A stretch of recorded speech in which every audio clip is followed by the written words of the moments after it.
क्या होगा अगर मैं तुमसे कहूं कि जिस धरती पर तुम अभी खड़े हो वही एक दिन तुम्हें बिना किसी वार्निंग के खत्म कर सकती है। और सबसे डरावनी बात यह है कि इसका काउंटडाउन शायद शुरू भी हो चुका है। सोचो, एक ऐसी सुबह जब सूरज तो उगे लेकिन उसकी रोशनी पहले जैसी ना लगे। आसमान में एक अजीब सी लाल चमक फैल जाए और तुम्हें महसूस हो कि कुछ बहुत बड़ा होने वाला है। यह कहानी है पृथ्वी के अंत की, लेकिन यह सिर्फ कल्पना नहीं बल्कि साइंस, स्पेस और यूनिवर्स के हिडन फैक्ट्स पर बेस्ड एक टेरिफाइंग रियलिटी है। सबसे पहले समझते हैं कि आखिर पृथ्वी खत्म हो कैसे सकती है, क्योंकि इसका एक नहीं बल्कि कई तरीके हैं और हर तरीका अपने आप में एक नाइटमेयर है। पहला सिनेरियो, एस्ट्रॉयड इंपैक्ट। स्पेस में करोड़ों पत्थर घूम रहे हैं और उनमें से एक भी अगर सही एंगल और स्पीड से पृथ्वी से टकरा गया तो सब खत्म। 55 में भी 55 मिलियन साल पहले एक एस्टेरॉयड ने डायनासोर्स को खत्म कर दिया था। इमेजिन करो अगर उससे बड़ा एस्टेरॉयड आज आ जाए। इंपैक्ट के बाद इतनी एनर्जी रिलीज होगी कि पूरी पृथ्वी पर फायर स्टॉर्म शुरू हो जाएगा। ओशन उबलने लगेंगे, आसमान में धूल छा जाएगी और सूरज की रोशनी सालों तक नहीं पहुंचेगी। अब दूसरा सिनेरियो, सुपर वोल्केनो इरप्शन। पृथ्वी के अंदर लावा का एक महासागर है और कभी भी कोई सुपर वोल्केनो एक्सप्लोड हो सकता है। अगर येलोस्टोन जैसा वोल्केनो फटा तो हजारों किलोमीटर तक सब कुछ खत्म।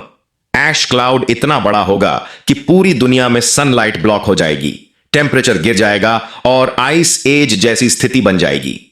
तीसरा सिनेरियो, क्लाइमेट कोलैप्स। यह धीरे धीरे होने वाला अंत है और सबसे डेंजरस भी, क्योंकि हम इसे इग्नोर कर रहे हैं। टेम्परेचर बढ़ता जाएगा, ग्लेशियर्स पिघलेंगे, सी लेवल बढ़ेगा, सिटीज डूब जाएंगी, स्टॉर्म्स और भी वायलेंट हो जाएंगे। एक दिन ऐसा आएगा जब ऑक्सीजन लेवल और इकोसिस्टम इतना डिस्टर्ब हो जाएगा कि इंसानों का सरवाइव करना मुश्किल हो जाएगा। लेकिन अब आता है सबसे शॉकिंग और टेरिफाइंग सिनेरियो, सन का अंत। सूरज जो हमें लाइफ देता है वही एक दिन हमारी डिस्ट्रक्शन का कारण बनेगा। साइंटिस्ट्स के अनुसार करीब 5 बिलियन साल बाद सूरज एक रेड जायंट बन जाएगा। उस समय उसकी साइज इतनी बढ़ जाएगी कि वो मर्क्यूरी और वीनस को निगल जाएगा और शायद पृथ्वी को भी। लेकिन उससे पहले ही पृथ्वी रहने लायक नहीं रहेगी। ओशन सूख जाएंगे, एटमॉस्फेयर खत्म हो जाएगा और सरफेस आग का गोला बन जाएगी। अब सोचो कि अगर यह सब धीरे धीरे नहीं बल्कि अचानक हो जाए। एक और पॉसिबिलिटी है गैमा रे बर्स्ट। यह यूनिवर्स का सबसे पावरफुल एक्सप्लोजन होता है। अगर यह सीधे पृथ्वी की तरफ आ गया तो कुछ सेकंड्स में एटमॉस्फेयर डिस्ट्रॉय हो जाएगा और लाइफ इंस्टेंटली खत्म। और अब एक ऐसा कॉन्सेप्ट जो तुम्हारा दिमाग हिला देगा, ब्लैक होल। अगर कोई ब्लैक होल हमारी गैलेक्सी में हमारे पास आ जाए तो उसकी ग्रेविटी सब कुछ खींच लेगी। पृथ्वी, सूरज, पूरा सोलर सिस्टम उसकी ग्रेविटी में फंस जाएगा और एक एक करके सब निगल लिया जाएगा। लेकिन क्या सच में ऐसा होगा? साइंटिस्ट कहते हैं कि ये सब सिनेरियोस पॉसिबल हैं, लेकिन एग्जैक्ट टाइम कोई नहीं जानता। मतलब खतरा हमेशा मौजूद है, लेकिन कब होगा यह मिस्ट्री है। अब इमेजिन करो, आखिरी दिन लोग नॉर्मल लाइफ जी रहे हैं। कोई काम पर जा रहा है, कोई फोन चला रहा है, कोई फ्यूचर के सपने देख रहा है और अचानक न्यूज आती है एक एस्टेरॉयड पृथ्वी की तरफ आ रहा है और इंपैक्ट कुछ ही घंटों में होने वाला है। पैनिक शुरू हो जाता है, लोग भागने लगते हैं, सरकारें इमरजेंसी डिक्लेयर कर देती हैं। लेकिन सच यह है कि कोई कहीं नहीं भाग सकता। आसमान में एक चमक दिखाई देती है, धीरे धीरे वो बड़ी होती जाती है और फिर एक डेफनिंग एक्सप्लोजन। उसके बाद सिर्फ साइलेंस या फिर दूसरा एंडिंग। धीरे धीरे टेम्परेचर बढ़ता है, पानी खत्म होता है, प्लांट्स मरते हैं, एनिमल्स एक्सटिंक्ट होते हैं और इंसान आखिरी सांस तक सरवाइव करने की कोशिश करता है।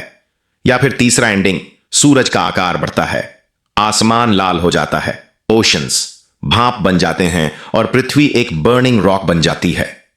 अब सवाल यह है कि क्या हम इसे रोक सकते हैं कुछ हद तक? हां, एस्ट्रॉयड डिटेक्शन सिस्टम्स बन रहे हैं, स्पेस मिशंस प्लान हो रहे हैं, क्लाइमेट चेंज को कंट्रोल करने की कोशिश हो रही है। लेकिन सच यह है कि यूनिवर्स हमारे कंट्रोल में नहीं है।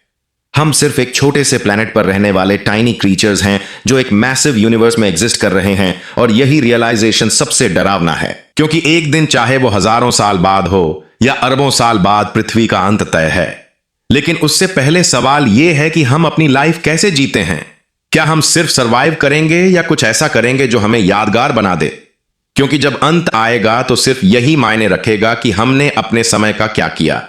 और शायद यही इस पूरी कहानी का सबसे बड़ा ट्रूथ है। पृथ्वी खत्म होगी, लेकिन कहानी यहीं खत्म नहीं होती, क्योंकि यूनिवर्स हमेशा चलता रहता है।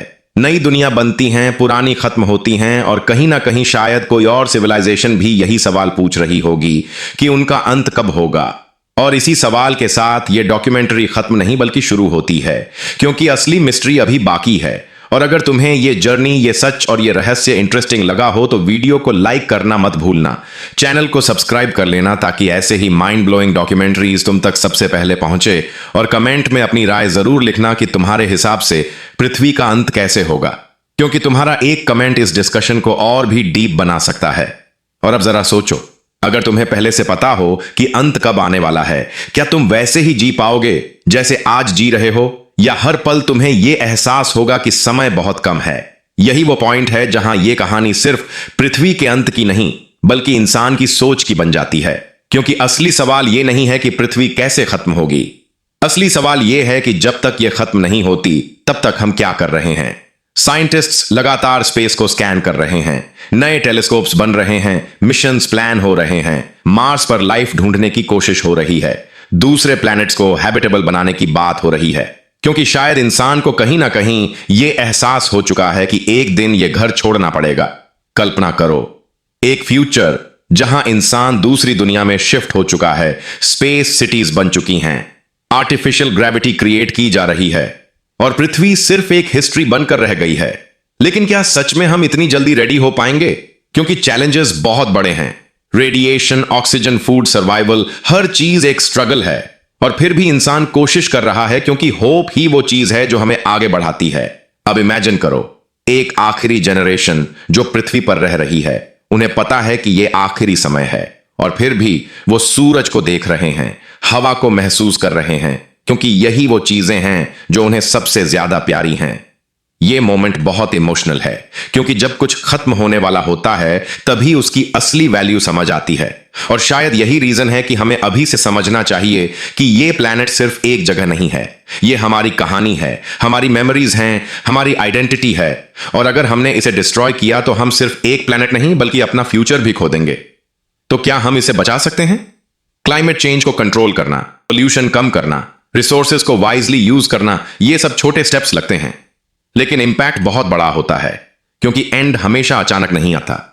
कभी कभी वो धीरे धीरे आता है और हमें मौका देता है उसे रोकने का। अब एक आखिरी थॉट, अगर तुम्हें आज ये चांस मिले कि तुम इस दुनिया में एक चीज बदल सकते हो तो वो क्या होगी? क्योंकि शायद वही चेंज फ्यूचर को बचा सकता है। और इसी सवाल के साथ ये जर्नी और भी गहरी हो जाती है, क्योंकि अब ये सिर्फ एक डॉक्यूमेंट्री नहीं रही, ये एक रिस्पॉन्सिबिलिटी बन चुकी है। एक ऐसी रिस्पॉन्सिबिलिटी जो हर इंसान के हाथ में है।